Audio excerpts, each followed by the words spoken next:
আসসালামু আলাইকুম দর্শক, আপনারা দেখছেন ইউটিউব চ্যানেল শিখা অনির্বাণ টিভি। এখন গুরুত্বপূর্ণ বিষয় নিয়ে আমাদের সাথে যুক্ত হচ্ছেন। নমস্কার, আমি তরুণ ঘোষ। একটা পোস্ট আপনারা দেখেছেন, দেখে অনেকেই ভাবছেন যে হঠাৎ নতুন কি খবর নিয়ে এলাম। এই পোস্টটা দেওয়ার আগে আমি 10 বার চিন্তা করেছি এবং নানান জায়গা থেকে কনফার্ম করেছি যে এটা কতটা সঠিক। তারপর 3-4টে জায়গা থেকে আমি সঠিক খবরটা যখন পাওয়ার পর তারপর আমি এই পোস্টটা করলাম। এখন আপনাদের মনে প্রশ্ন আসতেই পারে, যে ঘটনাগুলো আমি বলবো সেগুলো কিন্তু আমাদের চোখের সামনে ঘটেছে, আমরা কেউ ধরতে পারিনি। আমি যদি কোনো ভুল বলে থাকি তাহলে আপনারা আমায় ধরিয়ে দেবেন। এই ঘটনাকে আপনি যদি বর্তমান ঘটনা আসতে চান তাহলে আপনাকে পিছিয়ে যেতে হবে প্রায় 2-2.5 বছর আগে। তখন শেখ হাসিনা বাংলাদেশের প্রধানমন্ত্রী। একদিন উনি বললেন যে একজন শ্বেতাঙ্গ মানুষ আমাকে বলেছেন যে সেন্ট মার্টিন যদি দ্বীপ যদি তাদের নামে লিখে দিই, তাদেরকে দিয়ে দিই, তাহলে পরে আমি এখানে সমস্যাবিহীনভাবে আমি রাজত্ব চালিয়ে যেতে পারবো, শাসনযন্ত্র চালিয়ে যেতে পারবো, কিন্তু দেশকে আমি বিক্রি করব না। তাতে যদি আমায় ক্ষমতাচ্যুত হতে হয় আমি ক্ষমতাচ্যুত হব। সেই সময় আপনাদের দেশে খুব যাতায়াত করতেন, তখন ডোনাল্ড লু খুব যাতায়াত করতেন এবং পিটার হাস তিনি ওখানে ছিলেন রাষ্ট্রদূত। পিটার হাসকে তিনি চাকর বাকরের মতো জ্ঞান করতেন, পিটার হাসকে অত পাত্তে দিতেন না। ডোনাল্ড লু এরপরেতে নানান রকম কারসাজি করেন এবং বিভিন্ন জায়গায় টাকা পয়সা সমস্ত কিছু দিয়ে একটা রেজিম চেঞ্জ করেন। এই রেজিম চেঞ্জ যে হবে সেটা শেখ হাসিনা আন্দাজটা করেছিলেন, তার জন্যই উনি কথাটা বলেছিলেন। এখন রেজিম চেঞ্জ তো হয়ে গেল। এই যে এতদিন ধরে শেখ হাসিনা বরাবর বলে যাচ্ছেন যে ওই আমেরিকা এই মানে এই তক্তাপালটের পেছনে রয়েছে, হঠাৎ তিনি আমেরিকাকে একেবারে নির্দোষ বলতে শুরু করলেন কেন? কারণ তো একটা থাকবে। তিনি হঠাৎ পরশু তার আগের দিন হঠাৎ তিনি একটা এই যে আমাদের নিউজ 18 একটা বাংলায় একটা ইন্টারভিউ দিলেন। তিনি বললেন যে এই যে তক্তা পালটের ব্যাপারটা, রেজিম চেঞ্জের ব্যাপারটা, এর মধ্যে আমেরিকা ছিল না। তার কথার মধ্যে ইঙ্গিত ছিল CIA ছিল, কিন্তু আমেরিকা ছিল না। এবার আপনারা আমেরিকার প্রসঙ্গে চলে যান। ঘটনা কিন্তু আপনাদের আমার চোখের সামনে ঘটছে।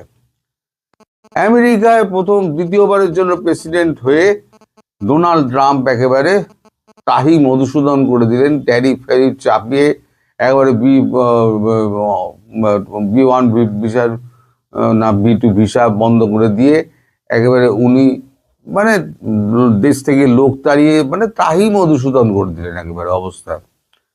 তারপর ট্যারিফ নিয়ে ভারতবর্ষের সঙ্গে একটা গন্ডগোল চললো। ভারতবর্ষ বলল যে আমি দুটো সেক্টর খুলবো না, একটা হচ্ছে আমাদের মিল্ক প্রোডাক্ট সেক্টর, একটা হচ্ছে এগ্রিকালচার সেক্টর। তারপর এই নিয়ে যখন গন্ডগোল চলে তখন বাজারের অবস্থা খুব খারাপ। আমেরিকার চীনের সঙ্গে গন্ডগোল লেগে গেছে, ভারতের সঙ্গে গন্ডগোল লেগে গেছে, রাশিয়ার সঙ্গে গন্ডগোল লেগে গেছে, তিনটে মহাশক্তির সঙ্গে গন্ডগোল বাঁধিয়ে দিয়ে আমেরিকার অবস্থা খুব খারাপ। এদিকে আমেরিকার তখন বাজেট পাস হচ্ছে না, ফলে শাটডাউন হয়ে গিয়েছে। কারণ ডেমোক্র্যাটরা বলছে যে আমরা বাজেট পাস করব না, আর ডেমোক্র্যাটদের সই ছাড়া বাজেট পাস হবে না, ফলে একদম শাটডাউন হয়ে গেল, কেউ মাইনেপত্র পাচ্ছে না, এমন পাচ্ছে না।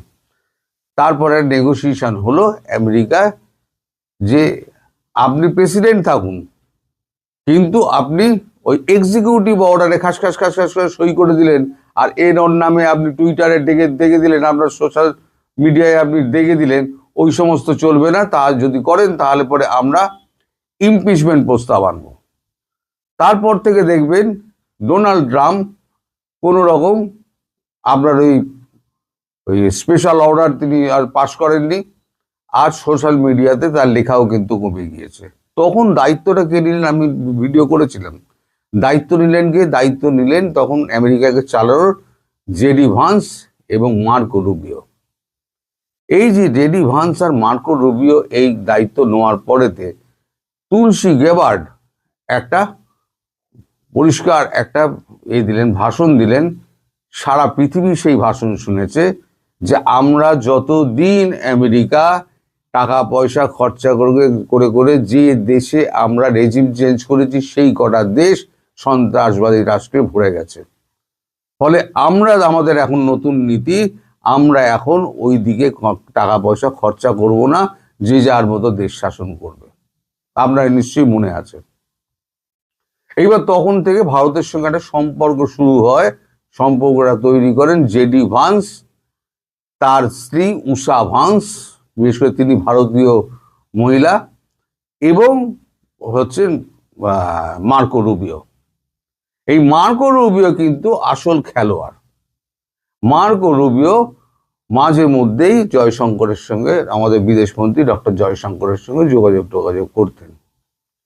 এই বিদেশমন্ত্রী আমাদের জয়শঙ্করের সঙ্গে লাস্ট যে ভিজিটটা ওনার হয়, লাস্ট যে কথাবার্তাটা ওনার হয়, তখন এই ইন্দো প্যাসিফিক, তারপর সন্ত্রাসবাদ, হ্যান ত্যান, এই সমস্ত নিয়ে নানান রকম কথাবার্তা হয়। মূল কথাটা ছিল সেটা হচ্ছে আমাদের ট্যারিফটা কি হবে, এই কি হবে, কি বলে,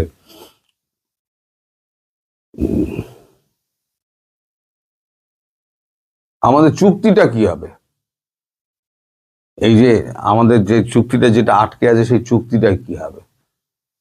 তখন ভারতবর্ষ বলে যে এই চুক্তি কিন্তু হবে না যতক্ষণ না পর্যন্ত আপনারা বাংলাদেশ থেকে পা তুলে নেবেন। এটা আমি বরাবরই বলেছিলাম, পা তুলে না নেওয়া পর্যন্ত ওই এগ্রিমেন্ট কিন্তু হবে না। তখন বলেন যে আমরা কিভাবে বাংলাদেশ থেকে পা তুলতে পারি, আপনাদের নোংরা আপনারা যারা ঘেটেছেন সেটা আপনারা সামলাবেন, আপনারাই করবেন, এটা আপনাদের দায়িত্ব, আপনারা কিভাবে করবেন আপনারা দেখুন। তখন দুজনের মধ্যে একটা কথাবার্তা হয়। কথাবার্তা হওয়ার পর তারপর ঠিক হয় যে শেখ হাসিনার সঙ্গে মার্কো রুবিও কথা বলবেন।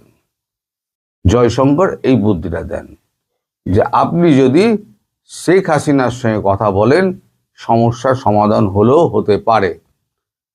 তখন একটা টেলিফোনিক কনভারসেশন হয় শেখ হাসিনার সঙ্গে, এবং শেখ হাসিনার সঙ্গে মার্কো রুবিও কথা বলেন।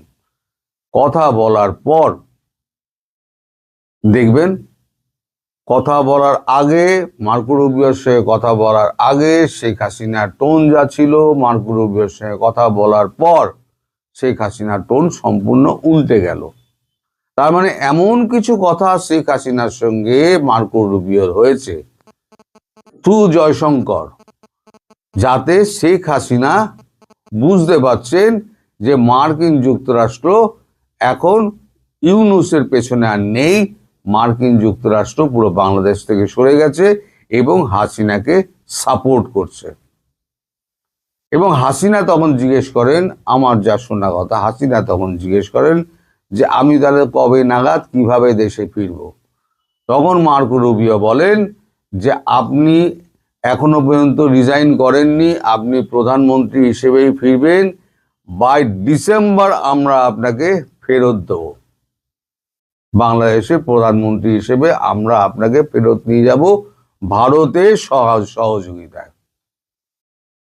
এই যে আমি বলেছি না ডিসেম্বর, এইটা আমার কানে এসেছিল, এই কথাটা কিন্তু মার্কো রুবিওর কথা, যেটা উড়ে উড়ে আমার কানে এসেছিল, কিন্তু পেছনের গল্পটা আমি জানতাম না যে ভেতরে ভেতরে এই কাণ্ডটি ঘটেছে।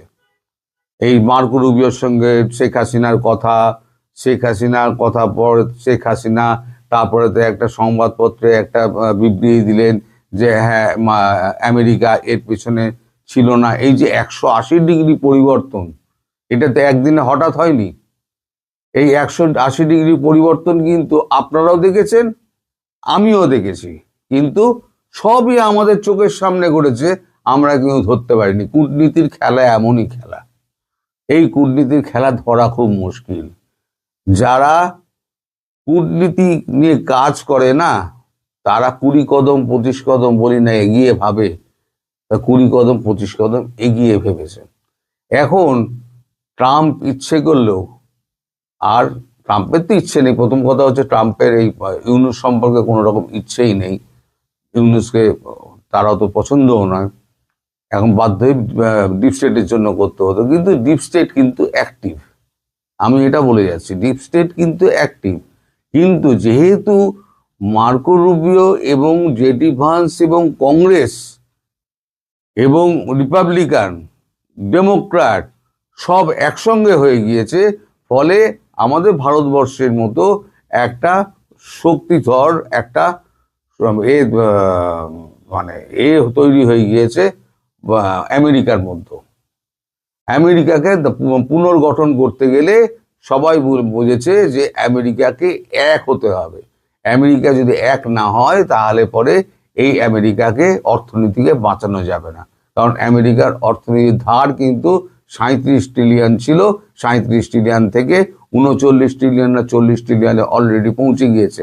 আর যদি ট্রাম্পের হাতে ক্ষমতা থাকে আরো 2.5 বছর, তাহলে এটা অন্তত 45 ট্রিলিয়ন কি 847 ট্রিলিয়নে গিয়ে পৌঁছাবে।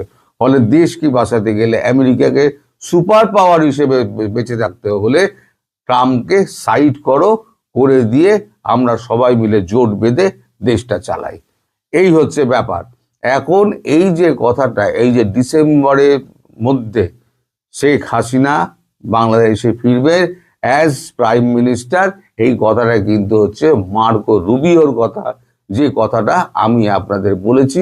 উড়ো উড়ো খবর আমার কাছে এসেছিল, সেই খবরের ভিত্তিতে আমি বলেছি, কিন্তু খবরের ভিতরের জিনিসটা আমি জানতাম না, যেটা আজকে আপনাদেরকে আমি শেয়ার করলাম। এখন এই ঘটনাগুলো দেখুন, আপনারা পর পর চোখের সামনে, যদি কোনো ভুল আমি বলে থাকি তাহলে আপনারা আমায় ধরিয়ে দেবেন। এই ঘটনাগুলো সব কিন্তু আপনার আমার চোখের সামনে ঘটেছে, কিন্তু আমিও ধরতে পারিনি, আপনারাও ধরতে পারেননি, কিন্তু ভেতরে ভেতরে খেলাটা হয়ে গিয়েছে। এখন দেখছেন এই যে আজকে তো শুনলাম কয়েকটা ছোটখাটো ঝামেলা হয়েছে, এবং আপনাদের ওই জুলাই স্মৃতি কতগুলো পুড়িয়ে দিয়েছে, তারপরে কি বাস ট্রাম জ্বলেছে, কিন্তু শেখ হাসিনা কিন্তু এখন বিবৃতি দিচ্ছেন, খুব নরম বিবৃতি দিচ্ছেন, সেইভাবে বিবৃতি দিচ্ছেন না। কারণ ভারত থেকে বলা হয়েছে, আপনি যে শাটডাউন যেটা করেছিলেন, এই বন্ধ যেটা ডেকেছিলেন, হরতাল যেটা ডেকেছিলেন, সেইটার এত সাড়া আপনি পেয়েছেন, তাতে বুঝে গেছেন আপনি দেশের মানুষ আপনার সঙ্গে আছে। আর দেশকে উত্তপ্ত করলে হবে কি, দেশের মানুষ আপনার বিরুদ্ধে চলে যেতে পারে। ফলে এর থেকে বেশি এগোনোর দরকার নেই, আপনি দেশের পালস বুঝে গেছেন, আপনি ছেড়ে দিন। আর আমার যা মনে হয়, আমার যা রিডিং, এই যে 17 তারিখ কেউ সাহস করে, কোনো জাজ সাহস করে ওই চূড়ান্ত রায় দেবে না, আর যদি দেয় তাহলে বোকার মতো রায় দেবে, কারণ এই রেজিম থাকবে না। এই ইউনূস যে কোনো দিন পালাবে, ইউনূসের সব পথ বন্ধ, ইউনূস যে কোনো দিন পালানোর চেষ্টা করবে, অথবা ইউনূস স্টেপ ডাউন করে কোথাও একটা চুপ করে বসে থাকবে, রাষ্ট্রপতির হাতে ক্ষমতা দিয়ে দেবে। তখন যখন শেখ হাসিনা দেশে গিয়ে বসবেন, তখন এই জজ কি ছাড়া পাবেন? যিনি ফাঁসির অর্ডার দিচ্ছেন অবৈধভাবে, তিনি কি ছাড়া পাবেন? জজ সেটা জানেন না, জজ সেটা খুব ভালো করে জানেন।